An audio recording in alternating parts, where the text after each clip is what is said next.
প্রায় ৩ সপ্তাহের চলমান যুদ্ধের প্রথম দিকেই নিহত হন ইরানের সর্বোচ্চ নেতা আয়াতুল্লাহ আলী খামেনি। সর্বশেষ বুধবার ১৮ মার্চ ইরানের গোয়েন্দা বিভাগের মন্ত্রী নিহত হওয়ার খবর জানা যায়।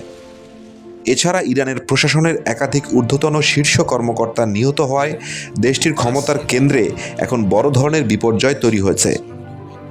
রয়টার্সের প্রতিবেদনে উঠে আসে গত ১৯ দিনে যুক্তরাষ্ট্র ইসরায়েলের হামলায় নিহত ইরানের গুরুত্বপূর্ণ শীর্ষ কর্মকর্তাদের নাম।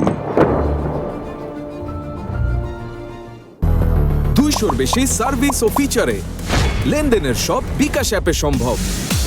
সর্বোচ্চ নেতা আলী খামেনি। গত ২৮ ফেব্রুয়ারি যুক্তরাষ্ট্র ইসরায়েলের যৌথ হামলার প্রথম দিনই নিহত হন ইরানের সর্বোচ্চ নেতা Ayatollah Ali Khamenei.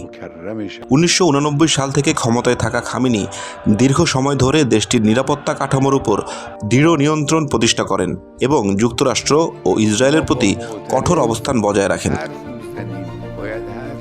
Ali Larijani. খামেনির মৃত্যুর পর গুরুত্বপূর্ণ মুখ হয়ে ওঠেন জাতীয় নিরাপত্তা প্রধান আলী লারিজানি। তবে ১৭ মার্চ বিমান হামলায় নিহত হন ৬৭ বছর বয়সী লারিজানি, সঙ্গে মারা যান তার ছেলেও। ইসমাইল খতিব। আলী খামেনির ঘনিষ্ঠ শিষ্য ইসমাইল খতিব ছিলেন ইরানের গোয়েন্দা বিষয়ক মন্ত্রী। ১৮ মার্চ ইসরায়েলি হামলায় তিনি নিহত হন।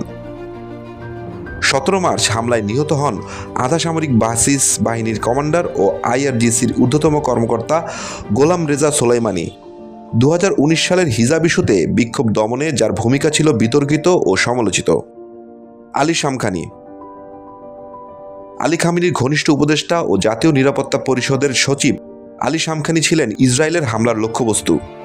১৮ ফেব্রুয়ারি খামেনির উপর হামলার দিন তিনিও সেখানে উপস্থিত ছিলেন। আইআরজিসির প্রধান মোহাম্মদ পাকপুর, ইরানের প্রতিরক্ষামন্ত্রী আজিজ নাসির জাদেহ এবং সশস্ত্র বাহিনীর চিফ অব স্টাফ আবদুল্লাহ রাহিম মুজাভি তিনজনই ২৮ ফেব্রুয়ারি হামলায় প্রাণ হারান। এছাড়াও খামেনির সামরিক ব্যুরো প্রধান মোহাম্মদ সিরাজি, এনপিএনডি প্রধান হোসাইন জাবাল আমেলিয়ান এবং সাবেক প্রধান রেজাব মোজাফফরিনিয়া একই দিনে হামলায় নিহত হন।